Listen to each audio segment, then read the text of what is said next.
ஓம் நமசிவாய. இன்று பார்க்கக்கூடிய ஆலயம் 1000 ஆனாலும் மாயூரமாகாது என்பது போல சிறப்பு பெற்ற திருஞான சம்பந்தரும் திருநாவுக்கசரும் தேவாரம் பாடல் பெற்ற தலமாக விளங்கும் மயிலாடுதுறையின் காவிரி தென்கரையில் ஒரு சிவத்தலமான அருள்மிகு மாயூரநாதர் ஆலயம் பற்றி பார்ப்போம் வாருங்கள்.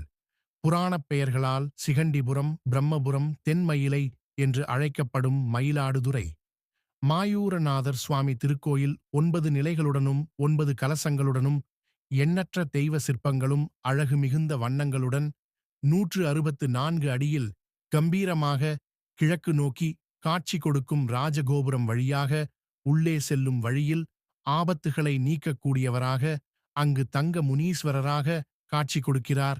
அவரை வணங்கி உள்ளே சென்றால் இடது பக்கத்தில் பிரம்ம தீர்த்தம், ரிஷப தீர்த்தம் என்று சொல்லக்கூடிய தீர்த்தங்கள் கடந்து மண்டபம் வழியாக உள்ளே செல்லலாம். மண்டபத்தின் இடது பக்கமாக பார்த்தால் வினை தீர்க்கும் நாயகனாக விநாயகர் சன்னதியும், வலது பக்கம் அருணகிரிநாதர் திருப்புகழ் பாடல் பெற்ற முருகப்பெருமான் சன்னதியும் சிறப்பு பெற்றது. ஒரு நாள் பார்வதி தேவியின் தந்தையான தக்ஷன் ஒரு யாகத்தை நடத்தினார். சிவபெருமானையும் பார்வதியும் அழைக்காமல் விட்டார்.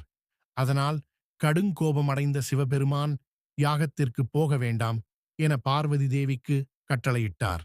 இருந்தாலும் தந்தையின் யாகத்திற்குச் சென்ற பார்வதி தேவியை அவமதித்ததால் கோபமடைந்த சிவபெருமான் பார்வதியை மயில் வடிவில் பிறக்க சாபமிட்டார். பின்னர் சிவனிடம் தவம் செய்து மன்னிப்பு கேட்டார். பார்வதி தேவி ஐப்பசி மாதம் காவிரி கரையில் தன்னை நினைத்து தவம் செய்து என்னை தரிசிக்குமாறு கூறினார். சாப விமோசனம் பெற்ற பார்வதி தேவி தன் இயல்பான வடிவமான அபயாம்பிகையாக தோன்றி மீண்டும் இணைந்ததாக கருதப்படுகிறது. கோயிலின் பிரதான மூர்த்தியாக மயூரநாதர் என அழைக்கப்பட்டார். இடது பக்கம் கருவறை கோட்டத்தில் அமைந்திருக்கும் நடராஜர் திரு உருவமும் இங்கு ஆலிங்க சந்திரசேகர் காட்சி கொடுக்கிறார்.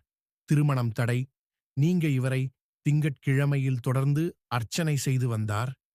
விரைவில் திருமணம் கைகூடும் என்பது ஐதீகம்.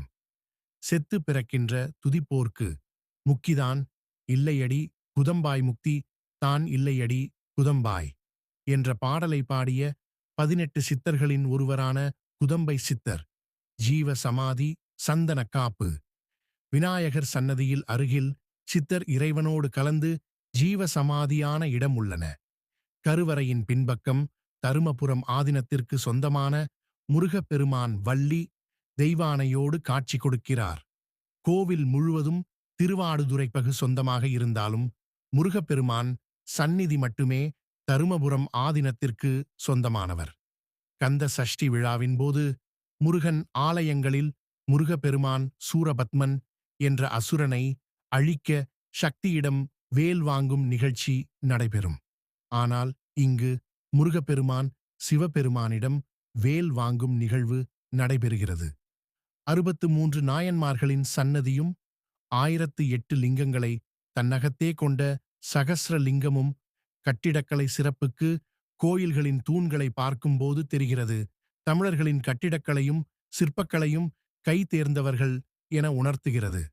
இந்த கோயில்களில் வெள்ளிக்கிழமைகளில் சீர்காழி சட்டநாதருக்கு எப்படி சிறப்பு பூசை நடைபெறுகிறதோ அது மாதிரி இங்கும் உள்ள சட்டநாதருக்கு சிறப்பு அபிஷேகம் ஆராதனை நடைபெறுகின்றன. நவகிரக சன்னதி அருகில் சனீஸ்வர பகவான் காகத்தின் மீது அமர்ந்து சிவகுசை செய்தபடி இருக்கிறார். இந்த தலத்தில் பௌர்ணமி நன்னாளில் இங்கு அமைந்துள்ள அருணாச்சலேஸ்வர் வழிபட்டு 16 முறை கோவிலை சுற்றி கிரிவலம் வந்தால் திருவண்ணாமலைக்கு கிரிவலம் சென்ற பலன் கிடைக்கும் என்ற இன்று நம்பிக்கையில் மாதந்தோறும் மக்கள் கிரிவலம் செல்கின்றனர். கோவில் வெளிப்பிரகாரம் சுற்றி வரும்போது வன்னி மரமும் மாமரமும் தலவிருட்சமாக இருக்க அதன் அருகில் அருள்மிகு இரட்டை விநாயகர் காட்சி தருகிறார். தனி சன்னதியாக அருள்மிகு அபயாம்பிகை காட்சி தருகிறார். ஐப்பசி மாதத்தில் தேவர்கள், முனிவர்கள், சப்தமாதர்கள் ஆகியோர் மயிலாடுதுறையில் உள்ள காவிரியின் நீராட வருகிறார்கள் என தல புராணங்கள் கூறுகின்றன. இப்படிப்பட்ட சிறப்பு பெற்ற திருஞான சம்பந்தரும் திருநாவுக்கரசரும் பாடிய தலத்தில் நீங்களும் காசிக்கு இணையாக ஐப்பசி மாதத்தில் காவிரியில் நீராடி இறைவனை வழிபட நாம் செய்த பாவங்கள் அனைத்தும் இங்கு நீங்கிவிடும்.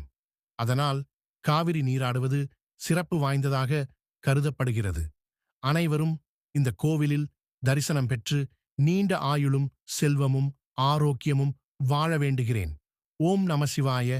இந்த சேனல் பிடிச்சிருந்தா லைக் பண்ணுங்க, சப்ஸ்கிரைப் பண்ணுங்க. நன்றிகள். ஓம் நம